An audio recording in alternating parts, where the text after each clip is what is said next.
Does Riri Williams truly deserve the hate? Are fans right to be upset? Or is this just another overreaction? And more importantly, how will Marvel address this backlash? Hey everyone! Today I want to talk about Riri Williams after the latest sneak peek at her upcoming series. We've got some new images and, well, as usual, people are throwing a lot of hate her way. But is it justified? Let's rewind a bit.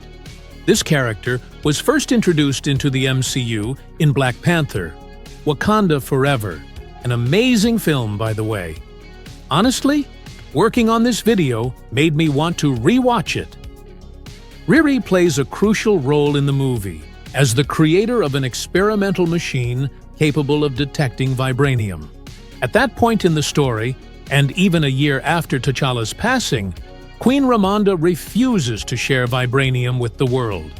But the CIA gets hold of Riri's invention, showing us that she's not just any teenager, she's a genius. Now, the main issue with Riri as a character in Wakanda Forever is her limited screen time. She only has around 3 or 4 key scenes: at the university, escaping with her armor, recreating the mystical Rose compound, and, of course, the final battle in her upgraded armor. Compared to someone like America Chavez, who was central to Doctor Strange in the Multiverse of Madness, Riri's role doesn't give us much to love, or to hate, for that matter.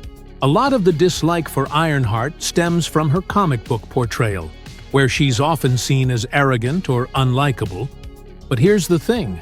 This is the MCU, and the cinematic version of Riri isn't the same as her comic counterpart. Another part of the backlash is tied to the idea that she's replacing Iron Man. Let's be honest, though. There's no point in the MCU where Riri says she wants to be the next Tony Stark, nor does she try to emulate him. If anything, her closest connection is with Shuri, who could be seen as her mentor. So, why the hate? It seems to be more about her comic book background than her MCU portrayal. Am I defending her upcoming series? Not exactly. Let's not forget that this is one of the final projects overseen by Victoria Alonso, whose strategy was often criticized for forcing diversity and inclusion without meaningful storytelling. Honestly, Riri doesn't need a solo series right now. America Chavez? Yes, she absolutely does.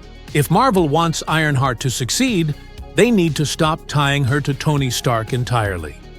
In the comics, sure, Tony is her mentor, but in the MCU, it makes more sense to align her with Shuri and lean into her Wakandan-made armor.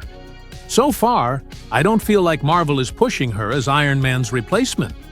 Compare that to Spider-Man, Far From Home, where they blatantly tried to make Peter Parker Tony's successor.